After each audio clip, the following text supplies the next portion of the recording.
আসসালামু আলাইকুম। ওয়ালাইকুম সালাম। আপনি এখানে কয়টা বাজে আসছেন? আমি ৬টা বাজে আইছি। ৬টা বাজে। ৬টা ২০-এ আমি এনো। এখন বাজে কয়টা? ৯টার এখন উপরে তো বাজে। ৯টার উপরে। ৭টা ৮টা ৯টা আপনি ৩ ৩.৫ ঘন্টা, ঘন্টা সাড়ে ধরে ৩ ঘন্টা। অপেক্ষা করতেছেন। আপনি এই যে রোদ্রের ভিতরে এত গরমের ভিতরে যে গাড়ির ভিতরে জালের ভিতরে বসে আছেন, আপনি কোনো কথা আছে? না, আছে মানে অনেক কথাই।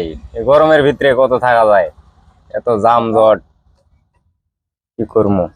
উপায় নেই।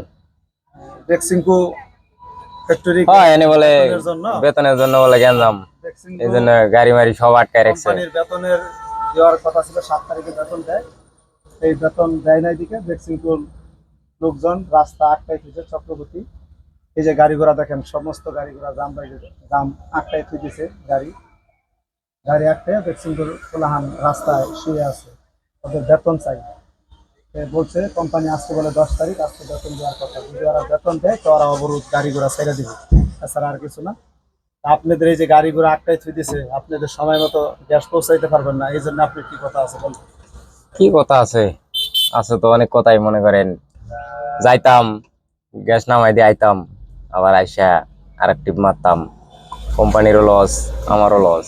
এর রোদের ভিতরে বয়ে রয়েছি।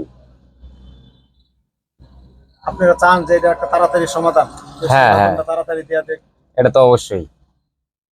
ঠিক আছে ভাই, দেখলেন যেমন বেক্সিমকোর বেতনটা যেন তাড়াতাড়ি দেওয়া দেয়, যেমন এই জন্য সরকারের কাছে আবেদন। আসসালামু আলাইকুম।